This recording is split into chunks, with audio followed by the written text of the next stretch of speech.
Question we are going to focus on the kidneys. How many kidneys दिया है हमें? 2. लेकिन इन किडनीज के अंदर ऐसा क्या है कि जाता अंदर ब्लड है और ब्लड दो चीज में सेपरेट हो जाता है। The one which will be send to the body, body को वापस कर दिया जाता है, और दूसरा पार्ट क्या बोलते हैं उसको? यूरिन। तो बेटा इसके अंदर जो इनकी फंक्शनल यूनिट होती हैं उनको हम बोलते हैं नेफ्रॉन। क्या बोलते हैं? Speak this word, nephron. It is very similar to the neuron. Neuron brain में होते हैं, नर्व्स, नसें जिससे बनती हैं, that was neuron. Inside the kidney what is there? Nephron. Nephron का जो स्ट्रक्चर है आपको डिटेल में इसका प्रोसेस करने की जरूरत नहीं है, लेकिन हाँ डायग्राम पूछ लिया जाता है। क्या पूछ लिया जाता है? डायग्राम। इसको बोलते हैं बाउमेंस कप। यहाँ से फिर ये कॉइल्ड होता है, फिर बनती है यू शेप्ड वेन, फिर से ये कॉइल्ड हो जाता है और फिर बन जाती है collected duct. Is this clear? मैंने इसको सिंगल लाइन से रिप्रेजेंट कर रखा है, ये डबल होती है, ट्यूब होती है। क्या होती है? ट्यूब। इसमें ऐसे मर्ज हो जाती है। कितना समझ में आया? जल्दी बोलिए। Yes ma'am.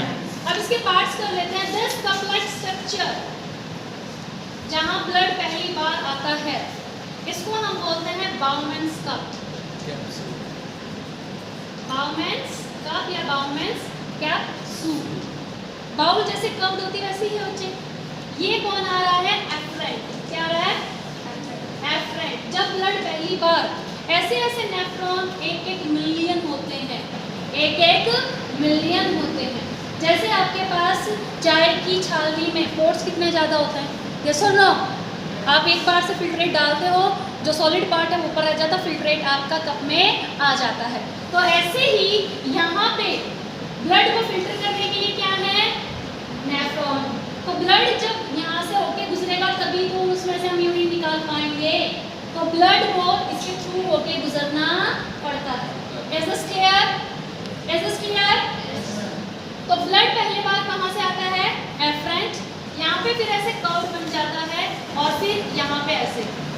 If you going to focus on the very very fine detail, ये डायमीटर ज़्यादा है, ये डायमीटर जानबूझ के मैंने कम रखा है। इतना क्लियर हुआ? ब्लड जब इस आता है तो डायमीटर कैसा है? वाइड। ब्लड जब इसके थ्रू जा रहा है तो डायमीटर कैसा है? नैरो। और ये जो ट्यूब यहाँ से निकल रही है आर्टरी की, इसको बोलते हैं इफ्रेंट। क्या बोलते हैं? इफ्रेंट। और दोनों के ऊपर आर्ट्रियोल वर्ड, आर्ट्रियोल कॉमन है। This is arteriole afferent, this is arteriole efferent. And इतना क्लियर है? अब आप तो ये सोच रहे थे ब्लड इसमें से जाएगा, मैंने बताया भी ऐसे था। ब्लड कहाँ गया? ब्लड यहाँ पे आया, एक कॉइल लाइक स्ट्रक्चर बना, ब्लड तो फिर निकल गया, इस ट्यूब में से कुछ एंटर हुआ। अब बाउमेंस कप को देखिए बेटा। बाउमेंस कप यहाँ पे जब इतना हाई कॉइल रीजन बन रहा है, so there will be contact with this afferent and Bowman's cup. ये कप है और मैं यहाँ पे बहुत सारे चौक अगर डाल दूँ, कांटेक्ट बना कि नहीं बना? मेरे पाम का, हथेली का और चौक का। ये सुनो, इस कांटेक्ट से होता है डिफ्यूजन। क्या होता है? डिफ्यूजन। एंड डिफ्यूजन में जो सॉल्ट होते हैं, सॉलिड में भी होता है ना, हाई कॉन्सेंट्रेशन से निकल के कहाँ चले जाते हैं? Low concentration. ब्लड में जितने भी केमिकल थे, यूजफुल, यूजलेस। यूजफुल में आते हैं सोडियम, क्लोराइड, पोटेशियम, हाइड्रोजन। और यूजलेस में आते हैं जो हमें यूरिन में थ्रो करने हैं, नाइट्रोजन और फॉस्फोरस के सॉल्ट। मैं फिर बोल रही हूँ, ब्लड में बेटा दोनों तरफ के मिनरल्स या सॉल्ट प्रेजेंट है। उसमें ये वाली चीज़ें भी हैं और जो इसमें जो उसको थ्रो करना था बॉडी से, वो वाले भी सॉल्ट प्रेजेंट है।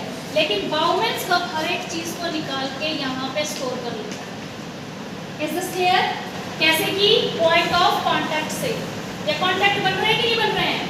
और ये देखिए बाउमेंस कप, तो यहाँ से सॉल्ट निकल के इसके अंदर आ जाते हैं। हाई कॉन्सेंट्रेशन किसके पास थी? हाई कॉन्सेंट्रेशन सॉल्ट की किसके पास थी? अब आ कहाँ गए हैं? बाउमेंस कप का। Is this clear? अब यहाँ पे सारी चीजें हैं। बाउंड्स कप के बाद जो एरिया बनता है उसको हम बोलते हैं पीसीपी। क्या बोलते हैं? Proximal convoluted tubule. इसको बोलते हैं loop of Henle. Loop of Henle. Henle के बाद फिर से कम है, इसको बोलते हैं डीसीई, डिस्टल कॉन्वोलेटेड ट्यूब्यूल। इसको बोलते हैं कलेक्टिंग डक्ट। ये पार्ट्स आपके मेंशन है, नोट्स में भी दे रखे हैं। Is this clear? तो यहाँ पे ये इतनी सारी चीजें, यूजफुल चीजें भी लेके बैठ गया। ब्लड क्या करे? ब्लड के पास सिर्फ और सिर्फ बचे आरबीसी, डब्ल्यूबीसी, प्लेटलेट और प्लाज्मा।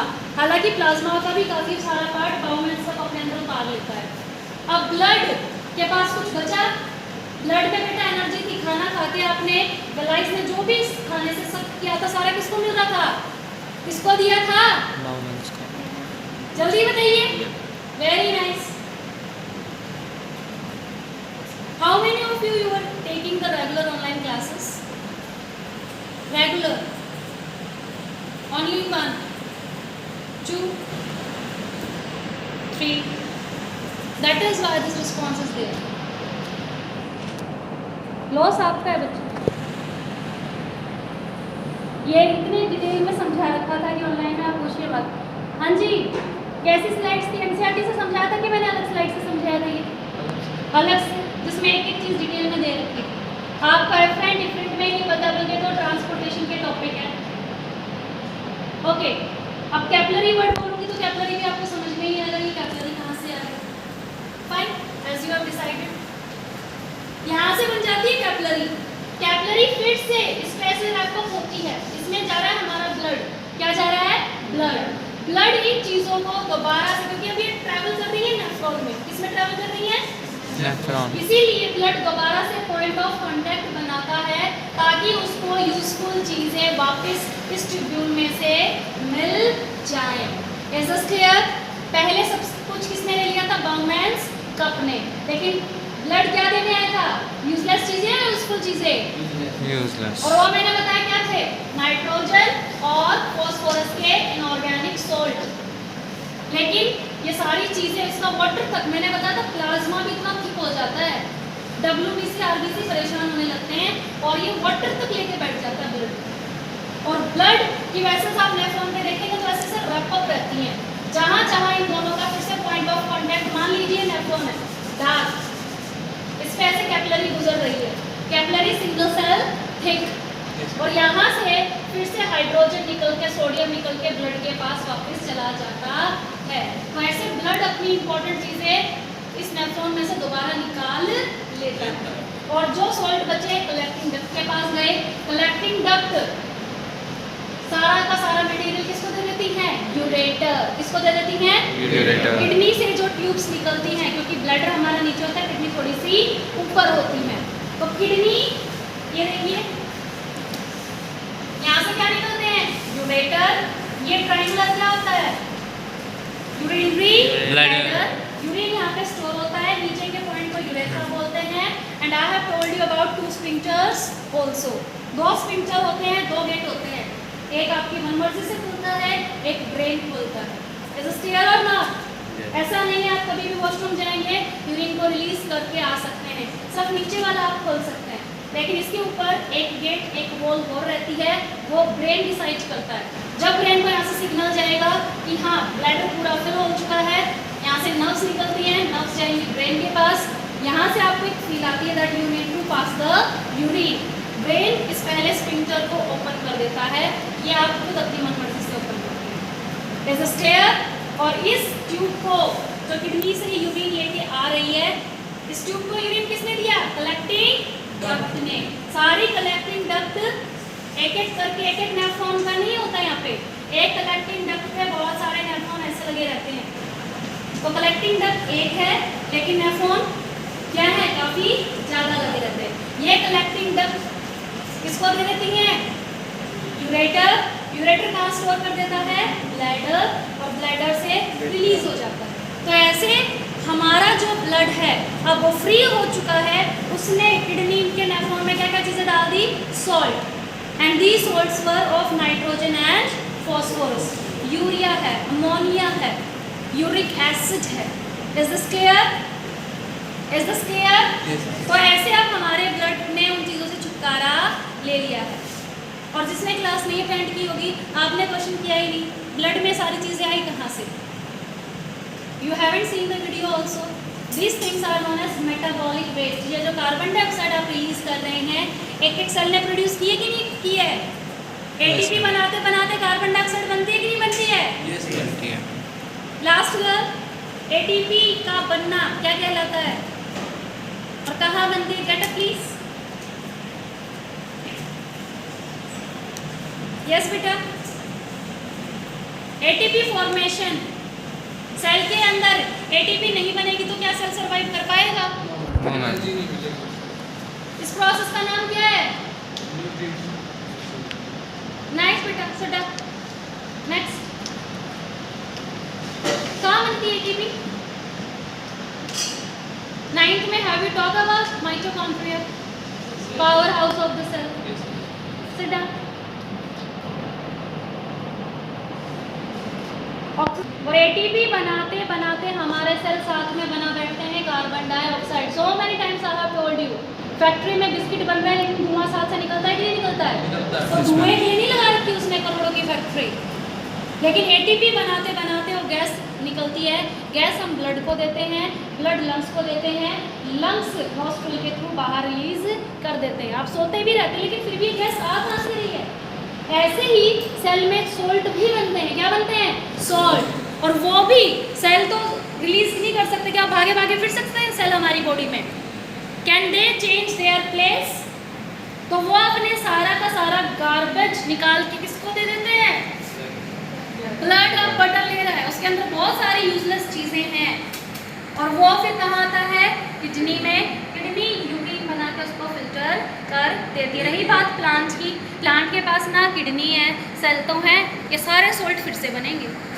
बनेंगे कि नहीं बनेंगे? बनेंगे। लेकिन उनमें एक्सक्रीशन करने का तरीका अलग है। आई have told you the stomata. Stomata से ऑक्सीजन रिलीज होती रहती है। आप बोलोगे ऑक्सीजन क्या है? ऑक्सीजन प्लांट के लिए वेस्ट है। क्या है? वो इतनी ऑक्सीजन का करेंगे क्या? वो निकल गई स्टोमेटा से। अब प्लांट भी कार्बन डाइऑक्साइड को रिलीज करते हैं। आपने सुना हो, कभी ये नहीं कहा जाता कि आप रात में प्लांट के नीचे सोइए, क्योंकि रात के टाइम प्लांट ऑक्सीजन नहीं देंगे, सनलाइट गई, वो कार्बन डाइऑक्साइड रिलीज करते हैं। क्या रिलीज करते हैं? Carbon dioxide. और प्लांट के नीचे अगर आप सो रहे हैं तो कार्बन डाइऑक्साइड का लेवल बढ़ जाता है, जिससे सफोकेशन हो सकती है, सांस लेने में प्रॉब्लम हो सकती है। तो उनके पास जो स्टैम्प रहती है, स्टैम्प में आप प्लांट की स्टैम्प को कभी भी हाथ लगाओगे ऐसे क्रैक रहते हैं कि नहीं रहते हैं? Yes ma'am. या बहुत स्मूथ मिलती है आउटर बार्क। प्लांट की छाल देखी है? Yes ma'am. जो तना ब्राउन रहता है, यस मैम। क्या वो स्मूथ होता है? उसमें बेटा छोटे छोटे पोर्स होते हैं जिसको हम बोलते हैं लेंटिकल्स। क्या बोलते हैं? लेंटिकल्स। और ये ओपनिंग जरूरी है। प्लांट के अंदर के सेल भी एटीपी बना बना के कार्बन डाइऑक्साइड इकट्ठा करके बैठे हैं। अब वहाँ तो कोई ब्लड नहीं है, क्यों? ब्लड को पकड़ा देंगे, ब्लड किडनी को दे देगा, यूरिन एक्सक्रीट कर देगा। तो ये ओपनिंग इसलिए रखी जाती हैं कि सेल जितनी भी कार्बन डाइऑक्साइड प्रोड्यूस कर रहे हैं, ये रूट्स में भी होती हैं, छोटे छोटे पोर्स। Is this clear? तो कंटिन्यूसली वो अपनी कार्बन डाइऑक्साइड वहाँ से निकालते रहते हैं। पिस्ता, एक मिनट रुक जाओ, पिस्ता देखा है? Yes ma'am. पिस्ते को जब छीलते उसमें नमक सा मिलता है। Yes ma'am. वो नमक भी प्लांट का एक टाइप का वेस्ट है। प्लांट को पता है फ्रूट गिरने वाला है, तो क्यों ना मैं अपना जितना भी सॉल्ट है इसमें ना डाल दूँ। Is this clear? तो प्लांट में भी सेम एक्सक्रीशन होता है, वही वो भी सॉल्ट निकाल रहा है, लेकिन उसमें निकालने का तरीका स्टोमेटा। स्टोमेटा से कौन सी चीज़ निकली? ऑक्सीजन। कार्बन डाइऑक्साइड के लिए मैंने बताया लेंटिकल्स होते हैं। रही बात सॉल्ट की, आक्टा देखा सबने? आक्टा, आक्टा का एक फ्लावर सा होता है और उसको कि कहीं से भी तोड़ते हैं तो वाइट कलर का लिक्विड चिपचिपा सा निकलता है। कैलाट्रोपिस बोलते हैं उसको। कैलाट्रोपिस बोलती तो सोचते ही रह जाते हैं हमने क्या बोल दी, इसलिए मैंने आक्टा ही बोला जानबूझ के। Is this clear? तो वो जो बेटा वाइट लिक्विड निकल रहा है वो भी उसका वेस्ट है। आप क्या बोलोगे मैम हम तो तोड़ देते तब निकलता, हम नहीं तोड़ते फिर ये कहाँ जाता? आपने गौर किया हो तो वो उसकी जो लीव्स होती हैं उसके ऊपर एक वाइट कलर की लेयर सी चढ़ी रहती है। अगर आप उसको ऐसे स्क्रैच करेंगे ना तो वो अगर आप नहीं तोड़ते ना तो वाटर के थ्रू वो चीज़ बाहर निकलती रहती है, उसकी स्टेम में लीफ में ऐसी लेयर बाय लेयर डिपॉजिट होती रहती है। Is this clear? Is this clear? अब कीकर पे गूंद सबने देखा होगा, तो वो भी उसका जो रेजिन है वेस्ट है। गर्ल्स को पता होगी लाख की चूड़ियाँ वगैरह राजस्थान में फेमस है, लाख, ठीक है, वो भी एक टाइप का क्या है, वेस्ट। रबर जिससे टायर बनते हैं, इरेजर बनती हैं, वो भी एक टाइप का वेस्ट है। उनके यहाँ पे ट्रीज होते हैं, हमारे यहाँ नहीं होते, साउथ की हम बात कर रहे हैं जहाँ पे बारिश ज़्यादा होती है, यहाँ पे लगाते हैं वो कट, ठीक है। आपने कुछ एक्स वगैरह ली, कट करते ही यहाँ से, जैसे वो आग का बता रही थी ना मैं, यहाँ पे लगा देते वो अपना यूटेंसिल, तो यहाँ से वो व्हाइट कलर की चीज़ निकलती रहती है। इनको कलेक्ट करके फैक्ट्रीज में पहुँचाया जाता है, जहाँ से रबर में दूसरे केमिकल डाल के उनसे टायर है, इरेजर है, प्लास्टिक है, दुनिया तरह की चीज़ें बना ली जाती हैं। तो समझ में आया, प्लांट में भी वेस्ट है, डिपेंड करता है कि कौन से प्लांट की आप बात कर रहे हैं। Got it? एक्सक्रीशन। एक्सक्रीशन में नेक्स्ट जो टॉपिक आता है वो आता है किडनी फेल्योर का। इसको थोड़ा ध्यान से सुनिए। किडनी अगर फेल हो जाती है, patient can not pass even a single drop of urine, क्योंकि हमारा ब्लड बच्चे फिल्टर कहाँ हो रहा था, किडनी में। किडनी में ऐसा क्या होता है कि किडनी ब्लॉक हो जाती है। ये ट्यूब्स देखी आपने, मैंने अभी बताया था, ये ट्यूब्स होती है नेफ्रॉन। अगर बच्चे पानी कम पीते हैं, क्या पानी कम, किडनी इन सॉल्ट को निकाल के बेटा वाटर में ही तो मिक्स करके यूरिन बना रही थी, यस और नो? सॉलिड चीज़ है, आप ग्लास में पानी लोगे नहीं, अगर शुगर है, सॉल्ट है, क्या वो मिक्स हो जाएंगे? तो किडनी अगर नेफ्रॉन की हेल्प से सॉल्ट को निकाल भी लेती है, इन सॉल्ट को निकाल लिया, लेकिन वो बाहर भेजने से पहले उसको भी तो कोई मीडियम चाहिए। बोट लेके बैठे हो, शिप है आपके पास बहुत बड़ी, वाटर नहीं मिलेगा, क्या चल पाएगी? तो सॉल्ट को अगर हम बॉडी से बाहर निकालें, उनको धुकाएं कैसे? That is why we need water. Water में मिक्स कर देते हैं, वाटर को चलता कर देते हैं। Is this clear?